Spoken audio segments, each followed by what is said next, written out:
All right. All right, cool. It's done. And now I will flip this for my own peace of mind and throw those. I think I'm going to go without the jacket. All right. And then record. Yes, it is recording. It is recording now? Okay, yeah, great. I didn't say that. Okay. I also turned on the camera. Okay. I turned on the camera first because I wanted to sync them. Okay, great. Yeah. It's the clapping. Now actually, are you comfortable like this? Absolutely. Okay, good. Yeah, then we're good. Then this is it. I'm good. All right, so I'll give a brief background. Generally, what I do is I do like 30 minutes to an hour, Okay. and I ask the same standard questions. I think in your case it's a little bit special because you have a body of work, and I have decided to not directly focus on it. However, if you want to focus on it, we'll go there. Sure. So I'll ask my general things, and whatever tangents come up, and usually it's 3 philosophical ones and 1 dumb one. Okay. By the way, I tried to. I know you requested them in advance. It's fine. Yeah. It's fine. I tried to send them via Instagram, but the one that I was following said it was like blocked or something. I should have sent them, but I didn't. But it's fine. It's fine. Okay, I'm not worried great. about it. Yeah. All right. So the title is the Chef of X podcast. I'll tell you if you want to know. If you don't, that's fine. But the first question is, what is a good life? A good life is... It's funny you say that because through years of therapy, one of the things you learn in DBT training is you try to learn a life worth living. What is DBT training? So it's dialectical behavioral therapy.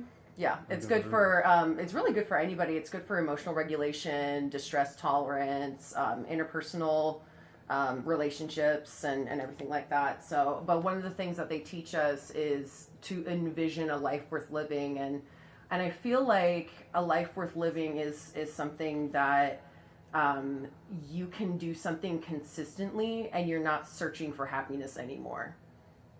Yeah. Mm-hmm. Like the fact that you are no longer searching for happiness is that you've reached happiness, or like you've reached a life worth living.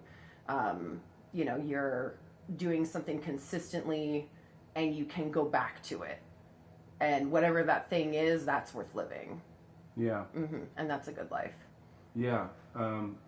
I think I agree with you because I think that what is good is like the consequence of whatever a person's routine is or lifestyle is. Maybe we think a little bit differently when it comes to consistency. I think consistency is important in order to like gain mastery of something, but I don't know if like mastery of the same thing is necessary in my view of what a good life is. Mastering something isn't necessarily the end goal. Yeah, it's not. And I think if you like, maybe this fits within your description, maybe it doesn't. But let's say you switch goals. Are you still consistent if you were doing one thing for one amount of time and then you started doing a totally different thing for a different amount of time? Would it be consistent, or would that be like two different, one inconsistent chunk? I don't think necessarily that consistency is about an activity. I think it's about commitment to your drive within something. And that can be applied over many mediums. Like if you're a computer engineer and then you switch goals, like that's still pretty consistent to your drive. It's consistent to like what you are doing and the journey that you have to take to get to that destination.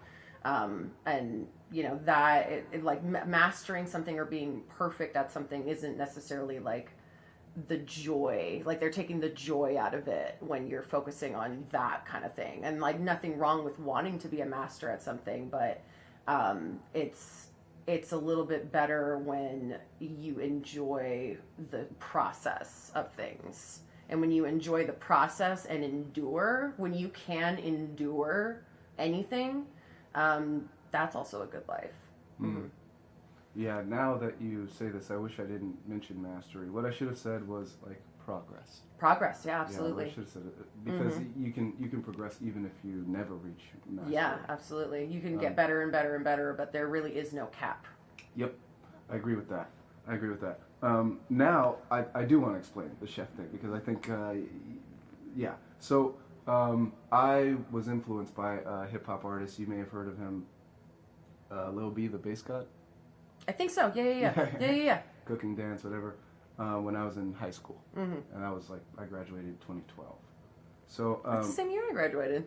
that's Very nice. crazy. Very nice. Yeah, I'm a undergrad at Sac State, and I'm always around people who are younger than me. So when I say 2012, I'm used to people being like, "Oh, you're an old man." So this yeah. I appreciate your You're 30, 31, just Yes, about. Yeah, about, me, yeah, me just too. about. Yeah, everyone is younger in my classes. Every Yeah. single person. They're like, "You're like 22, right?" Yeah, and I'm yeah, like, exactly. "Yes, yes." Maybe 9 years ago I was 22, but Yeah. not anymore, my friend. And by the way, yes, I think is the correct answer. Yes. To are you 22? Yeah, are you 22? Yes, because it's really like a proxy for should I be comfortable around you? And it's like, well, yeah. Anyhow. So I was influenced by this person because he did like some kind of a satirical hip hop blend. You could think of it like he was kind of going against the grain while still being an insider, and it was inspiring to me for some reason. And so I thought, what am I getting out of this? What am I getting out of this guy who's kind of like a clown? And I was a nerdy high school dude. I wasn't super into hip hop, I guess. I am a little bit more now, but one of the things I got from it was like, to me, I feel like the process of creating things is very similar across a couple of disciplines that I've experienced. So, or let me not even say creating things, of like progressing toward mastery, closer to mastery. Which is like, you have to have, I mean, maybe I'm being a little too scientific about it, but you have to have some sense of where you're going and some sense of measuring it if you have made progress, and some sense of like what it actually takes to get better.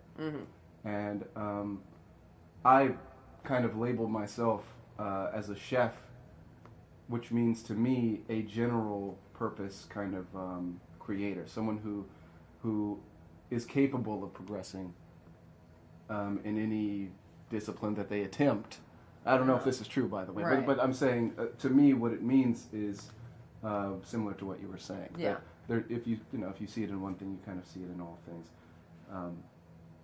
I don't know if I actually live up to the title that I claim, but it's interesting to hear that you agree with that idea. That, Right. You can progress in different disciplines and it still be at its core the same activity. Yeah. Second question. Yeah. What do you think happens when we die? Gosh, what I think happens when we die, I really hope that I can just like be seeped into the earth and be one with the earth and just go back into the universe as one with every consciousness that's a part of us. I hope I don't have to reincarnate, because that means I did not complete my cycle and I'm just here to suffer even more. But I think taking suffering out of it, like living another life again would also be just as much of a joy. I think like going into either the plane of existence of consciousness with every other person that has died, whether that be like another plane of existence or something that I can't fully comprehend, or I'll probably be coming back to this earth at some point. Yeah. You can't get rid of me. Yeah, consciousness is an interesting one. So it sounds like at its base is a reincarnation kind of platform. is what you're going on. I feel like just darkness. It's like, oh, you just die and it's just darkness. I feel like that could be it, but I also don't think it's the end. Like, I'm like, there's got to be more than just that. Like, I feel like you have a soul. and like a soul is like permanent. It's like fixed in our plane. Like you can't just like destroy a soul. A soul is going to be there forever, and it's probably got to transfer into something else, another plant, another being, another animal, another like I just, and I'm not even like a Buddhist necessarily. Like I don't even really subscribe to that faith necessarily, but I think there are pieces of things that I really enjoy, and I think like that just sounds reasonable to me. Yeah. It just sounds reasonable. Yeah. Yeah. I have a hard time with like very, Christocentric type of philosophy because just because of how I grew up and it's not really like my thing, but it's other people's things, and that's totally cool with me. But I don't believe in a lot of things, so I feel like it's more reasonable when you're like, yeah, I'm gonna come back. That seems like that's what's gonna happen. Mm-hmm. Yeah, I never seriously considered reincarnation, but it makes sense why it's attractive and interesting. Because you're alive now, and at some point, well, actually, let me not finish that point. You're alive now. You're alive now. Yeah. So perhaps it's like this. Just maybe it continues with you being alive somehow, but then we see people die, so it's like reincarnation it's maybe like an in-between of that. You die, but you still live. I had a lot of exposure to religions when I was a kid. My grandparents at one point were raising me. They were Catholics. They had a lot of children, 11 children. Oh my goodness. And some of them are Muslim, so I had a lot of exposure to Islam as well. And then I was raised by my aunt and my uncle, and they didn't practice any religion regularly. But one could argue that there was some like Eastern philosophy influence there.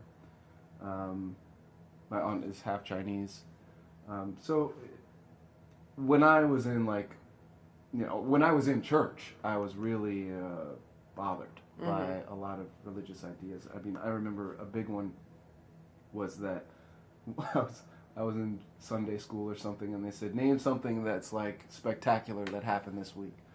So I was like, oh, my bike was broken, and I prayed that I could fix it, and then I fixed it.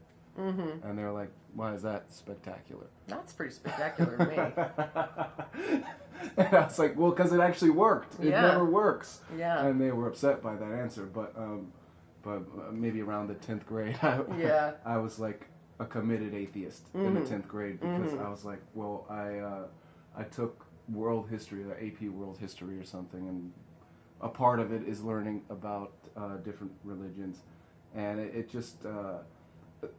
a lot of stuff that was like underneath the surface for me really came to the forefront when I was like, teenage years. Yeah. And I was forced to rethink about some of my experiences.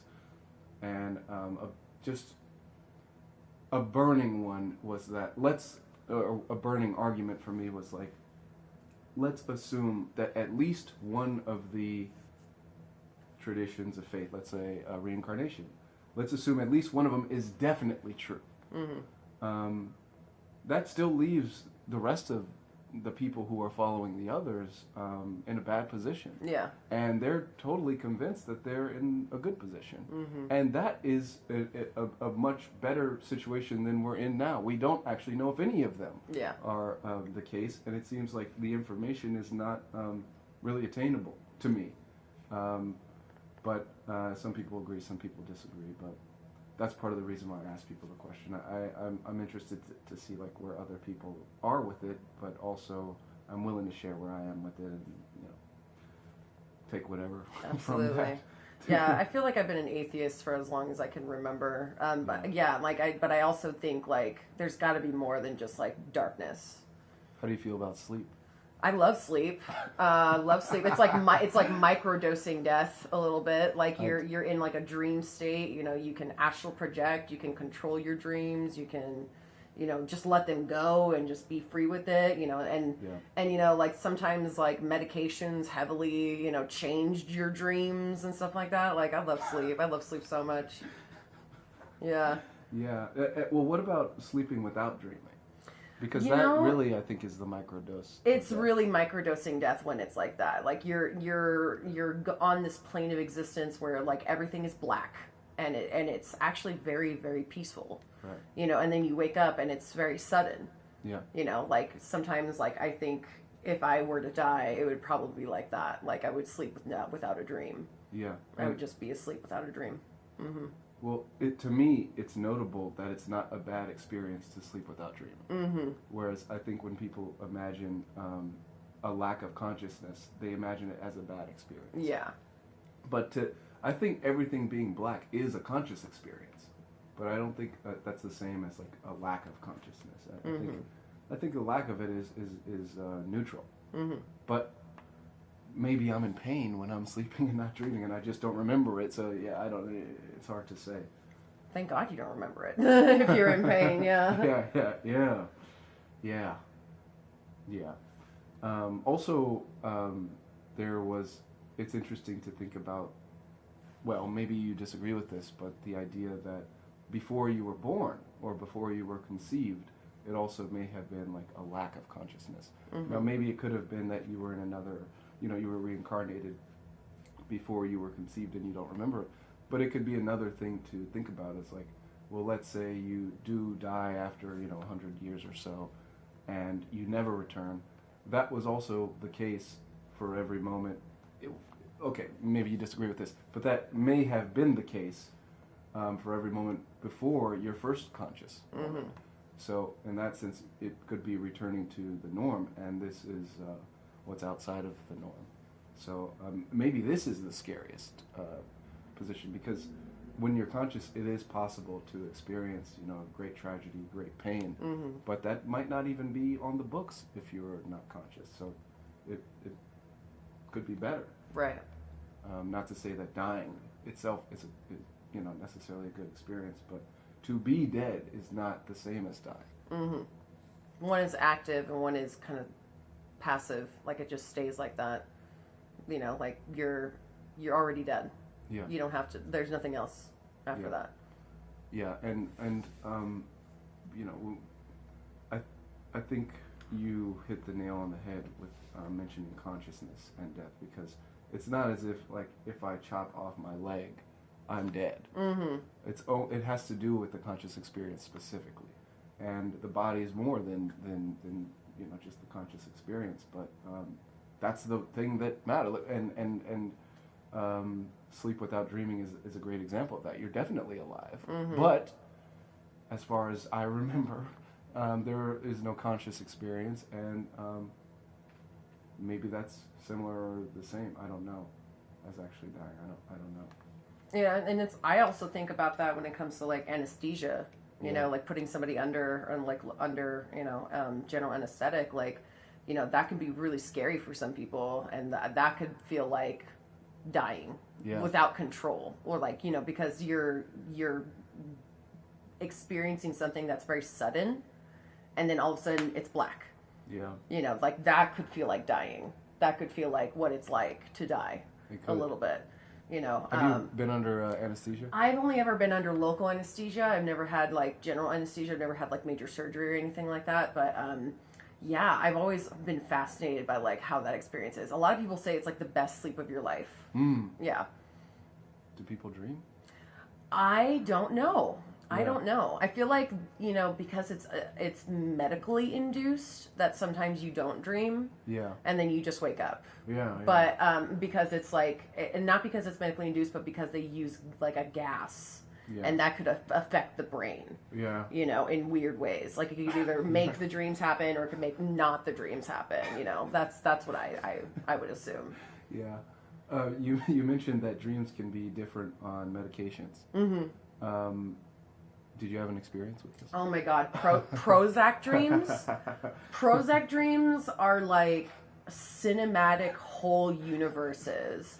Like I used to be able to wake up from a dream, go back to sleep, back to the dream, back to the same dream, picked up where I left off. Like I paused the movie. And I remember everything, like from beginning to end. There are like character arcs. There are like, for some reason, there's like famous people that are playing it in my dreams, and they're very specific. very nuanced and very, very detailed. I've written my dreams down for Prozac dreams, and they're pretty intense. Now my dreams are just like how they've always been my whole life. But like when I was briefly on Prozac, it was like every night was like, it was like stressful to like go to sleep. Cause I'd be like, oh my God, like I'm going to end up like going into another universe and experiencing someone else's life and like seeing through their eyes or something. Like it's literally like, it takes you to another fucking planet. It absolutely does. Yeah, that is crazy. I'm glad you mentioned also going to another life and seeing through other people's eyes. Mm-hmm. So I have a long history with medications that affect the brain. So I originally, a part of the reason why I started the podcast was because I had a psychotic break, and I wanted to. I was in a treatment facility when I started it, and I wanted to capture conversations with other people in the facility. So it was actually arguably way more interesting than what I do now. Not that this isn't interesting. No, absolutely. But yeah, it was kind of set up for golden stuff. Mm-hmm. I was originally on an antipsychotic called Haldol. Haldol. Yes. Was it difficult for you to pee? Actually, I don't remember that. I don't think so. One of the symptoms of Haldol is it's hard for you to urinate. Yeah. I remember when I took it, I had to like sit there and think. I had to be like, go. Wow. It was like so weird. Like I don't know why that was like such a weird symptom. And I also got severe dry mouth. Like severe dry mouth. Like my lip would start curling under my teeth, you know, like, cause I would be like talking to somebody and then all of a sudden I'm like chewing, like it felt because it was just dry.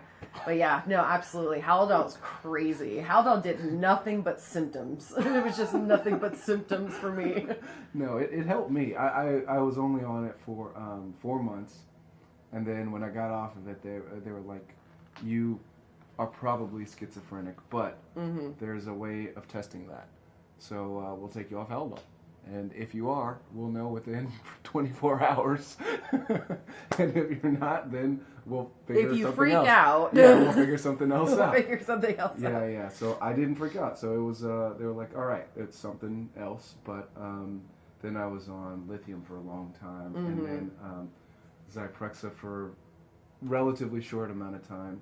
And now I'm back off. So we'll see how it goes for the next year. But very nice. Actually, I'm on something else, which is not a. It has nothing to do with the brain. It's iron. Apparently, I'm like iron anemic. Low deficiency. Yeah. Sure. I guess it's a genetic thing. But yeah. But anyhow, yeah. So while I was on Zyprexa, I think I did have some interesting dreams. I had some dreams where like people would. Yeah, like. I mean. So I was on Zyprexa, but I was also experiencing symptoms of psychosis. So it's a combination of all of that. Yeah. Not just the Zyprexa alone. But yeah, I was having weird dreams while on medication. Maybe because of the medication. Maybe just because I was crazy. You were psychotic at the time. Yeah. But yeah, there is I can relate to that. Yeah. Another question. Mm-hmm. What is love? Love is the ability to give and receive. And that's it. Yeah. That really is it. The ability to give and receive. Yeah. Because if you can give love, you can give, but you never receive it back. If you like can't accept it, if you can't allow people to become close to you, you know, like that's not love with yourself. Yeah. You know, because like love starts with your relationship with yourself. Give and receive. Mm-hmm. It's brief, but it's deep. Yeah, I mean, like, and love is more than obviously just like romantic love. Like you're giving your time to your neighbors. You're giving time to your friends. You're spending hours doing something with somebody that you deeply care about. Like, that is love, that is friendship, that Yeah. is that matters just as much. And then taking care of yourself, like you regularly are sleeping, you're eating well, like you're taking care of your body and stuff like that. Like, that's Yeah. a lot of self-love. That is, yeah. That is a lot of self-love. And then, like, when you're dealing with partners, like, are you able to give and receive the love that they give you? Yeah. And accept it wholly and not reject it. Yeah. Mm-hmm. Yeah, I think that is difficult, and I think it's kind of like a never-ending battle. Mm-hmm. To give and receive. Yeah, I have kind of a chemical answer, which is I think it's largely an experience. Yeah. Because I think what people mean, but I think in order to like maintain that experience, I think of it primarily as like, and please don't judge, but as like a responsibility and like commitment to developing skills. Yes. Where I'm like, well, I'm locking into this. I don't know, to this experience, to this experience, but also that I am almost like promising that I am going to respond and behave in such a way to try to maintain it as much as possible. Mm-hmm. And I think that produces the good experience. It's like proper maintenance, to put it in I like to that. put it in that way. But yeah, it's yeah. I like that. No, that's especially when you're talking about like consistency to like maintaining and like maintenance. Yeah. I think a lot of people have love and then they put it on the pedestal and they Yeah. just leave it there to collect dust. Yeah, and I think I'm one of those people actually, but I understand that there is a lot more than that, and that it is I think that's part of what I mean by like it's an ongoing skill development thing. Mm-hmm. It's like wherever you are is wherever you are, but there's an end goal, or there's a guiding light to progress in a certain direction. And, Yeah.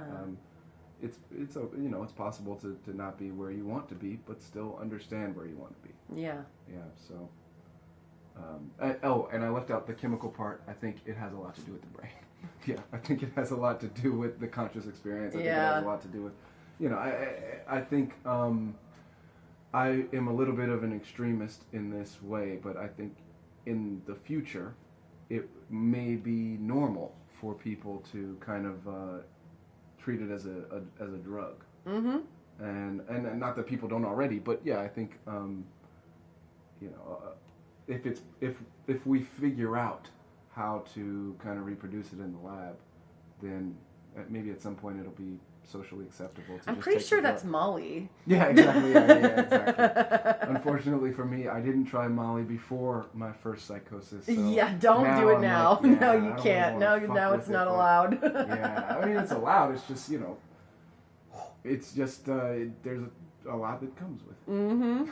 Mm-hmm. Or potentially a lot that comes Yeah. with it. So yeah, I am going to avoid that if I can. I suggest that. Yeah.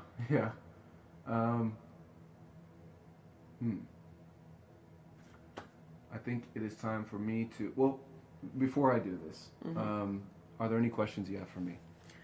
Gosh, what has it been like for your connections, and like how has that been going for you as far as like your ability to grow? Yeah, not great. Not bad. So, yeah, I realized that I've been forced to realize that for a very long time my ideal self involved kind of an unrealistic sense of independence. And I think, this is partly my own fault, but I think that it has something to do with the way that I was raised. Mm-hmm. That I feel that it was emphasized that, you know, if I performed well, then I personally would benefit, and if I didn't, then I personally would deal with the punishments or the consequences that came with that. And I think that that type of structure has benefited me. But I think when it comes to relationships, it's not really the correct model. There are a lot of things that I see other people do naturally that are difficult for me. Mm-hmm. Because of that individualistic mindset that I think is a little bit easier for me to build upon. It makes sense to me, and I feel like it gives me a sense of control that I don't get from, I don't know, more team-oriented group activities, I guess. I mean, one part of my psychology is that when I was in high school, I was on a football team and a basketball team and a bunch of stuff my freshman year. But then after that, I only ran track. And I didn't run the relays. I just ran my hurdle race and, you know, individual races. And that was, you know, it was a part of my formative years. I already had my upbringing, whatever. But yeah, I kind of doubled down on the individualistic mentality. And like I said, it does benefit me in some ways, but I kind of wish that I felt the, I don't know, the warmth, my experience of being on teams is often that I'm annoyed or frustrated, rather than I'm excited to be a part of this group. And maybe it's just because of who, you know, my most recent experiences on teams, but this is not everyone's experience. Some people just love it, you know. Yeah. Anyhow, one way that I am learning to grow is to try to understand that even though something in the short term may seem like a waste of time or something that's not benefiting me as much as something else I could be doing, there are benefits to learning how to be a community member. And I feel like I'm learning that as an adult in a way that a lot of people learned when they were younger. Not that I didn't have a community, obviously I did, but I didn't take it in that this is like an ongoing thing that's going to be a part of my life, even if it is annoying or frustrating for me. That it bleeds into a lot of areas of life, leadership, you know, work, whatever. But a big one is relationships. Mm-hmm. So yeah, I'm trying to be more team oriented, but I'm coming from the other extreme. So it's a slow burn. But yeah, that's one way. That's one way that I'm noticing. You know, changes are happening. That's good. I don't like them, so I'm hoping that if you're uncomfortable, then that's a good thing. Yeah, it's a good thing. Yeah, you shouldn't be comfortable where you're at. You know, like you should always be like uncomfortable with like change. Yeah, and not because it's miserable, but because it's different. Yeah, and I should say it's not miserable. Yeah, it's not miserable. I just don't like it. I just feel like I feel like everything is an opportunity cost for something else, and I think it's because I don't recognize the benefit that's going to come because I didn't like.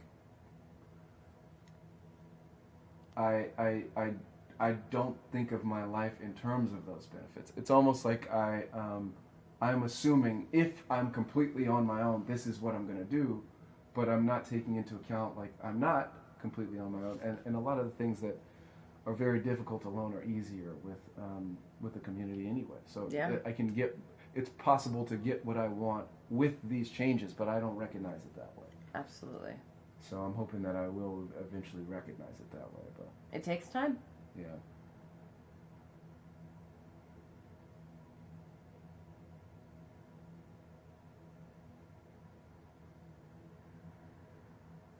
How long have you been making art?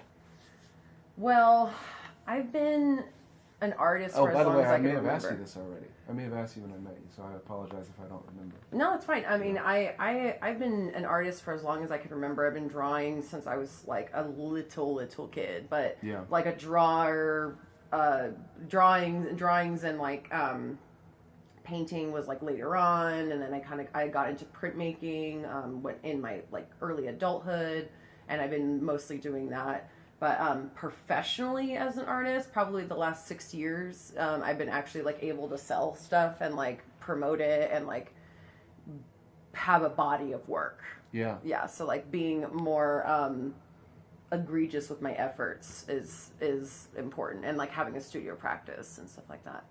So yeah, so like 6 years like professionally, but my whole life I've been an artist. Yeah, it just seems like an insane,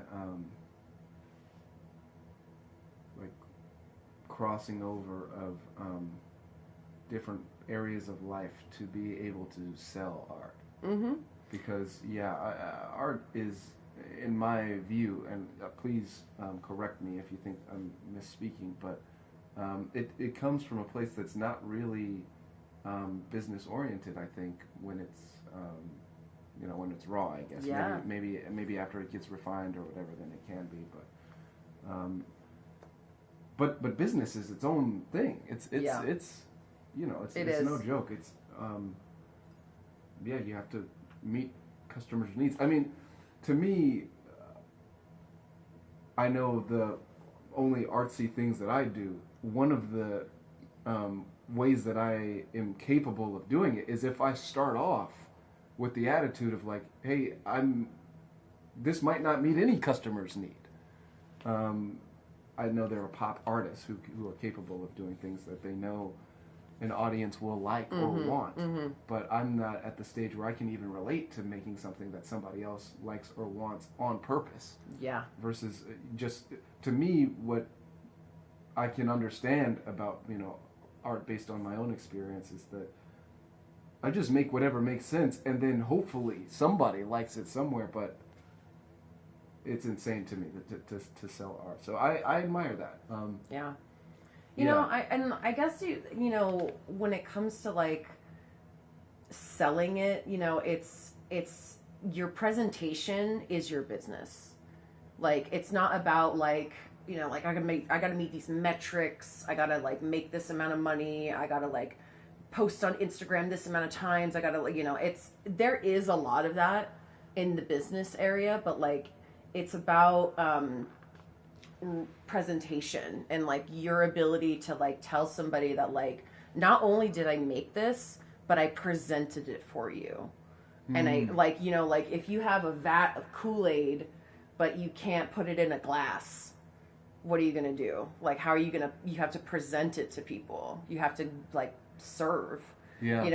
Selling art is a way of service to people. Like you're giving people the ability to be able to be expressive and vulnerable, and allow them to be expressive and allow them to appreciate something that they don't have to fully understand. Yeah.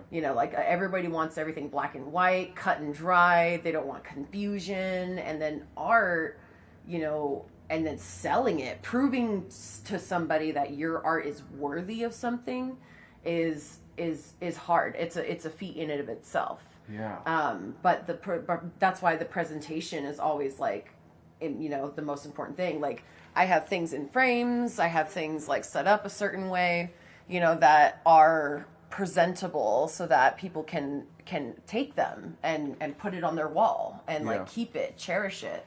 That is something that's very a personal transaction, and not even just a money transaction, but just like an exchange. Like you're giving a piece of yourself, and not that yourself is going to be depleted, like it's from an endless flow of you, but like and like giving that person, your audience, whom everyone asks like, well, who's your audience? It's like your audience is like your friends and family. And then it's strangers, and then it's those strangers, and then it's those followers that like like that are like rooting for you, that like have like only a couple followers on their account, but they're like still really into your stuff. Like that's your audience. like those people that are like underdogs that are rooting for you all the time. You know, those are your people. Do you recruit new customers by presenting to new people? I would say that yes, and when I recruit customers, you know, it's about like my preservation in relationships and my ability to keep communication open. Yeah. You know, like if you're like, okay, thanks for buying my art, bye. Like, you know, like Which is me, by the way. yeah, like, you know, like, and you don't follow up with like, hey, like I am at another show, would you like to come see it? Hey, I made something new, would you like to come see it? Hey, my studio practice is open, would you like to come and visit? Yeah. You know, like that type of recruitment is like really essential to build like relationships with your people. Like somebody bought my art just when I met you, and like somebody bought my art, and then she asked me to do her band logo, and now I have a t-shirt commission. Nice. And like, you know, that's a commission right there. That's a customer. That's, you know, like that's a relationship. Yep. You know, and like we can keep that communication open, and that's through so many lines of like, I met this person through this and this and this, and I went through this and I met this person. Like those arriving, showing up is like that's the way you recruit customers, is showing up. Yeah. Being there and doing it, like doing it with your heart, and people will recognize that, and like people know talent. Yeah. They see it. Yeah, and it's I think it's also really cool that this is happening. I mean, one of the things you mentioned is followers. It's cool that you know, you're running this business in a time where social media and the internet and all that exists. I mean, Yeah, it's very prevalent. Yeah, I'm sure people did similar things before, but it was probably more difficult to contact. It's people. you know, it's become more democratized. Yeah. You know, it's become more accessible, and it's, you know, like there are artists that I like that are like their whole lives are on the internet. You know, Yeah. like their whole lives are on social media. Like, you know, and that's not to say like if they're without social media that they're nothing. That's not true at all. It's that like once those people know who you are, you don't even need followers. Like you just need your website. You just need your presence. You just need to be. You just are known by that point. You know, like, you know, if people can like see me and be like, oh my God, that's Spike Mascara, I know who that is, or that's Jade XX. You know, like I can tell that that's mine. Or that's hers, you know, that's essential, you know, and a lot of people can tell that it's mine because it's like kinky and weird, or it's a self-portraiture. So it's like, if they're like, oh, that's her, we can see it clearly. So, you know, that like recruitment, you know, comes with time too. Yeah. Who do you think, at least from a business perspective, your competition is? I don't believe in competition like that. Because there's so much to go around, and the only thing that's competing with me is myself.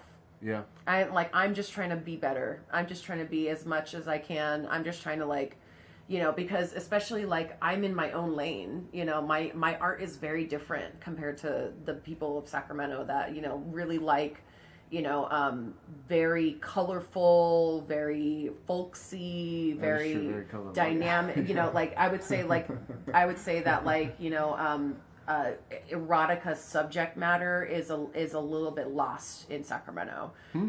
So like that's just where my art comes from, is like an erotic sensibility. I call it erotic grotesque nonsense. Because it's like an amalgamation of like my ideas with mental illness and loneliness and dealing with that, and then like dealing with like eroticism and sex and like having closeness with people and connections with people, and also dealing with like the political sphere under capitalism, and like, you know, a lot of my stuff is about sex work, or like about sex workers. You know, it's about like liberation under capitalism, and a lot of liberation in the workforce as well as the sex force. Like, there is no labor liberation without sexual liberation. Because without sexual liberation, then the labor liberation movement like wouldn't exist, because it's freedom of expression first, and then it's labor. Because labor, if you can't express yourself, then you can't tell your boss to go fuck himself. Like, you know, you can't, if you can't express yourself, if you can't have either sex or art or food or the things that like make life, livable. If you don't have those things, then, you go to your job and you're just like, yes, sir, no, sir. And, you're very like head down, and you don't have the permission to express yourself. And sexual liberation, is always the first thing that happens to either go away or to be dismantled or to be challenged in like during any sort of political unrest. Like the first thing to go is sexual liberation. Like during the first round of Nazis that are coming through the Weimar Republic, they were shutting down the transgender youth hospitals or like research center, and that was like about LGBT studies and queer studies and trans studies and sex studies, and that was one of the first to be burned down. And then like here, there are laws that are in place that are make working adults like are pushed off the internet and are pushed off onto the streets basically to do their work, and it's like unsafe, and people are like, oh well, that's never going to happen to me, and it's going to happen to you. Something like it is going to happen to you because like everything starts with sex and then it ends with sex. Like, like it starts with, your ability to connect with people, and people hate that, or at least political, like characters hate it. People that are in power hate it because they don't want you to be liberated, and sex is liberating. And, so a lot of the art that I make is about that liberation. Yeah. Wow. Yeah, people in power don't want you to have connections with people. Exactly. And it's not even just about the sex. It's about connection and community with people. Yeah. It's about like your lovers are your people. Like it's your family. Like you build a family that way if you are that type of person. And also joy. Yeah. Just joy in and of itself. Like there are people that they're ethically non-monogamous that like they just want to experience joy in the largest quantity possible. And like who doesn't want that? Like who absolutely doesn't want that? And like and I'm like, go for it. Like that's exactly that's building community. And like without repression, you have the ability to ask for your rights to not be taken away, protest for your rights to not be taken away. You have more ability to focus on what is important to you and your life and your family and like everything that leads up to that. All of that comes from building connections and like loneliness. And like our third space problem, it comes from, our capitalist society wanting us to be separated. I don't want to ask this, but I do. I feel a need to ask this. Do you think there are benefits to capitalism? I mean, it's a gray area. Yeah. Everything is a gray area. Like that, I think there's a lot of benefits to capitalism. Do I believe capitalism is the only system that we should have? Absolutely not. Yeah, and I'm totally staunchly an anti-capitalist for that reason. Like I would say that I'm more of an anarchist in a lot of ways. Like a practicing anarchist, like gardens. And like feeds their community, and like anarchy is about is about democratization across the spectrum. Like when you're in power, you don't actually have power; you are serving people. That's what anarchy means. And so it means like no person in power. Like archy, that word is a system. Yeah. That means system. Patriarchy, system. So like is the cancellation of a system. So, and that system is capitalism. And so what benefits us out of capitalism, like, there are innovations and, obviously, but like, honestly, I think those innovations still would have happened without the need to exploit a lot of people. And also, do we even deserve those things at all if we have to exploit people to get it. You know, Yeah. I think our lives would be just fine without a lot of things that like are at our fingertips, accessible at any point, at any time. You know, I don't believe in planned obsolescence where like, you know, like your phone is going to die in Yeah. like 2 years and you have to Yeah, buy a no, whole new iPhone. Yep, happened to me with the iPhone. I'm Android Absolutely, now. absolutely. You know, and I don't believe in that. Like I don't believe that like, you know, we have to be stuck. You know, I want us to be able to fix things. I want us to be able to like, yeah, exactly. Yeah, No, yeah. it's absolutely. And like I want us, as a society to like know that like community and like keeping to everyone together is the most important thing, and like capitalism just dampens that. And so like what benefits us is probably like, I don't know, like the accessibility of things. Like, you know, capitalism makes it a little bit easier to like get things, Yeah. right? But at the same time, like I haven't experienced what it's like in a socialist country. I'm sure they get things just fine. Yeah. I'm sure they get things just fine. I'm sure it's Yeah. just fine over there. But you know, like real socialism comes with the proletariat having power and having a voice, and capitalism does not allow that. Yeah. And anarchy, in your view, is better than socialism, even. Or Anarchy maybe and it's a form. socialism, and like a lot of people like are like anarcho-socialists, Yeah. anarcho-communists. So Okay. like they combine, you know, the concept of like having no system of government that is not beneficial to the people. Like government's fine. Like anarchy does not mind government. It's more so about like, does the government actually serve people? And unfortunately, most governments don't. So like inversely, like if you give me a good government, then great, cool. Yeah, But yeah. like unfortunately, like most of the time, it's not. And so like when it comes to anarchy, you know, you're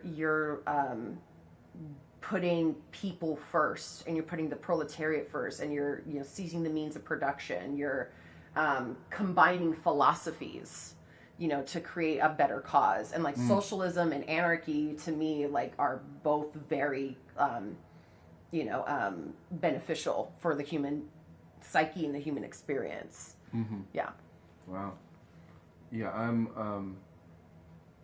I'd probably lean more toward capitalist, but I haven't studied any of it, so The thing I is don't know. though is that you will never be a capitalist. No, yeah, I Like you are participating in a capitalist system. yes, yeah, That's what you're doing. You're Yeah. like, I'm okay with participating in a capitalist system, but you are never going to have like the means. probably. You not, know what I no. mean? Yeah, Like the yeah, means. yeah. And I'm not talking Yeah. like $10. I'm talking like owning land Yeah, and yeah. like owning like services and like Mm-hmm. having like wealth, and Yeah. then exploiting a class of people or a type of person Mm-hmm. in order to keep gaining continuous growth of wealth. Yep. That will never happen in our lifetimes. That will And the reason for that being, we don't have those connections because we are the proletariat. Mm, We're always yeah, going to be connections, yeah. we're unless like we're one of those like, you know, like we're more than likely going to stay in our socioeconomic class for most of our lives, and we Everyone need, is, yep. we need to be okay with that. yeah, yeah, We need to be okay with that. But, and I say that as in we need to be okay with not exceeding riches. yeah, You know, like you should always want to benefit your life, and you should Yeah. always want to like, I don't think I should have shit wages. Nobody should have shit wages. Somebody, you know, should be able to feed their family and, Yeah. you know, clothe their backs and, you know, pay their rent and, you know, afford their medication and like all those things, and not have to worry about like, cool, like I'm going to eat ramen for dinner every night for the next week. yeah. You know, that's when you should be not okay with something, is when you're suffering. If you are still suffering, then like you're still going to be a proletariat if you're still suffering, but Yeah. you can also be like happy as a proletariat as well, because exceeding riches, like being a rich person is not a goal that I wanted to be. It's just not a goal that I have. Like having things and like being chill with life and being able to like function in society with money, absolutely 100%. Everybody wants that. But when it comes to like making grandiose profits, that's just not a concern of mine. Yeah, and that's fair. I think a part of like I think a part of the reason why people stay in their in the past, things might be different in the future, but a part of the reason why people stay in their same socioeconomic status is because you grow up with certain norms. It's true. And the norms of someone who's really wealthy are not the same norms as someone who's not. And just it unless you're trying to change, your things that you learned in your formative years aggressively, it just doesn't seem like sustainable. Even if you had a huge come up at one point, you won the lottery or something, to completely change your being to maintain that would be a full-time job. It is. And honestly, like I think about like when you take on debt, it's like like that's going to be with you for a certain period of time, and you're going to have to maintain that, and you're going to have to like summon yourself to it a lot. And like taking on debt or like taking on another bill or another expense or another like thing that you have to do, like like it's hard to keep up when you have to do certain things, and then you're like in this cycle of like, well, I have to spend this money in order to make back this money, and I have to spend this thing in order to make back this thing, and it can be like really tiresome. It's just an endless hamster wheel. I may have grown up with some norms that I think I might be able to own land at some point, but it's unlikely. I mean, hey, it's unlikely. Yeah, but it's fine. We'll see. We will see. We will see. Okay, now I will wrap things up. Okay. With the most important question in the universe. Okay. Zipper or button? Zipper. Oh. Zipper all the way. Zipper. That's right. Zippers are way cooler. They're way cooler looking. I love metal and metal. You can put I'm a goth. We love zippers. Buttons can be metal too. Well, and I feel like goths use, we use a button for our pants, Yeah, but like, fair like if we're like doing like button, like artistic buttons that you pin on your body, we can get down with some buttons. Like that's cool. But zippers you can put on your pants. You can put like all over your legs on your pants. You can put it on your shirts, and it's just like a cool, like if I get a plain black shirt and I put a zipper right in the center, that's like the coolest shirt ever to me. True. Yeah.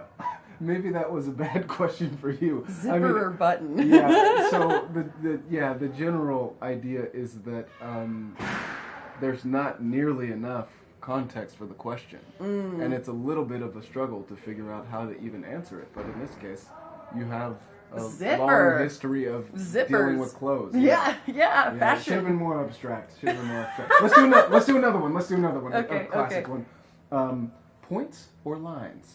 Lines. Why? Why so fast?